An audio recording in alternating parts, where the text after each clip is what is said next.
Now, Ellen Glasgow was also one of the original officers in the Equal Suffrage League of Richmond, Virginia, for women to gain the right to vote.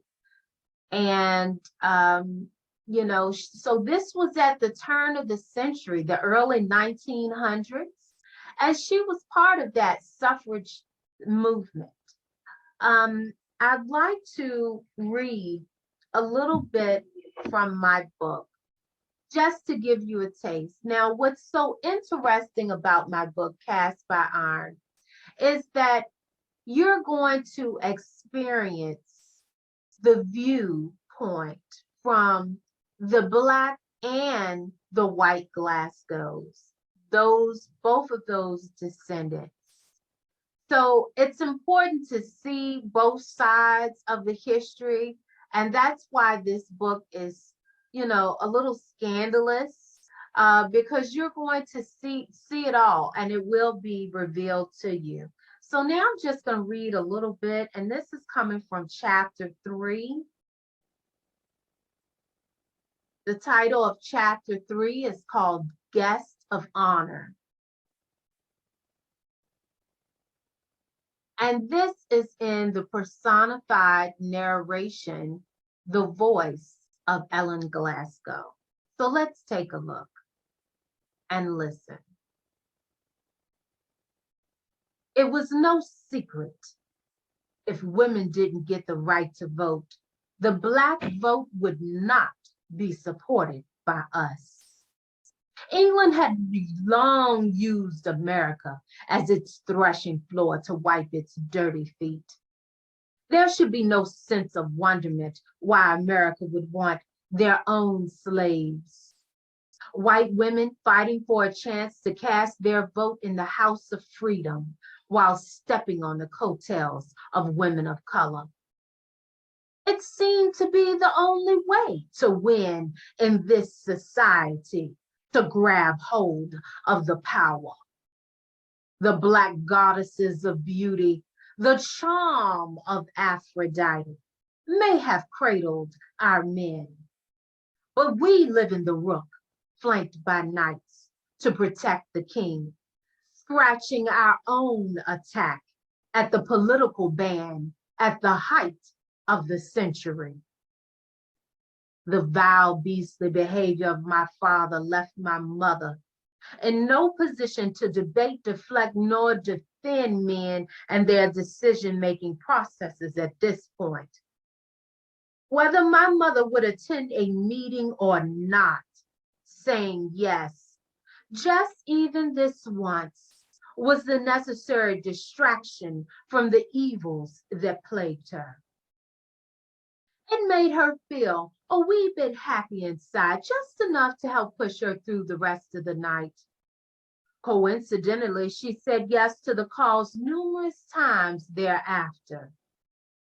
As the last guest left, waving out a desperate goodbye, Anne inhaled the pain that awaited her. Mother had already sent the staff and band home, closing and locking the double-entry wooden doors for the night. She turned around at the sound of footsteps behind her, entering the main parlor.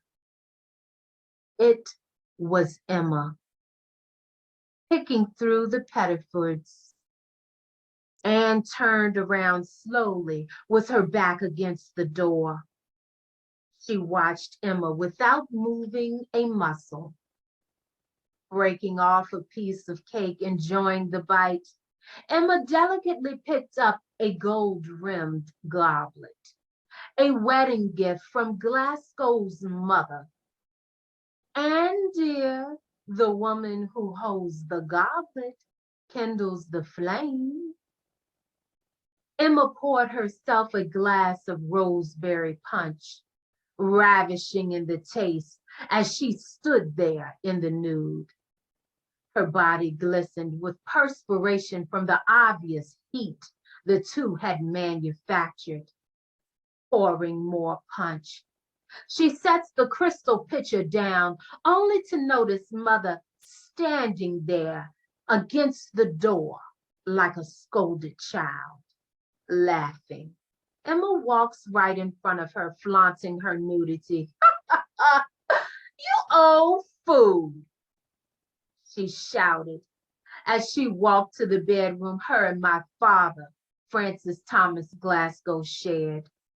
Eventually, Mother moved from the door, threw herself hastily up the stairs, grabbed a handful of Valium pills, swallowing them with water from the small flower vase that held a single ivory lily from atop her vanity.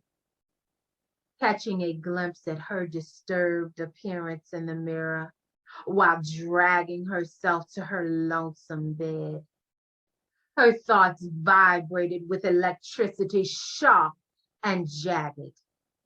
Vanity. Her vanity was not vanity at all, equating her womanhood as having an irreparable crack, much like the Liberty Bell. How could America ever offer equal liberty when the very knit of this society is based on maintaining inequality? For in that moment, her wedding goblet rested in the hands of Emma, and Emma rested in the hands of her beloved Francis, kindling the flame. The favored bride he yearned for, now chosen, taking her crown position, and my mother, Anne Gholson Glasgow, became the other woman.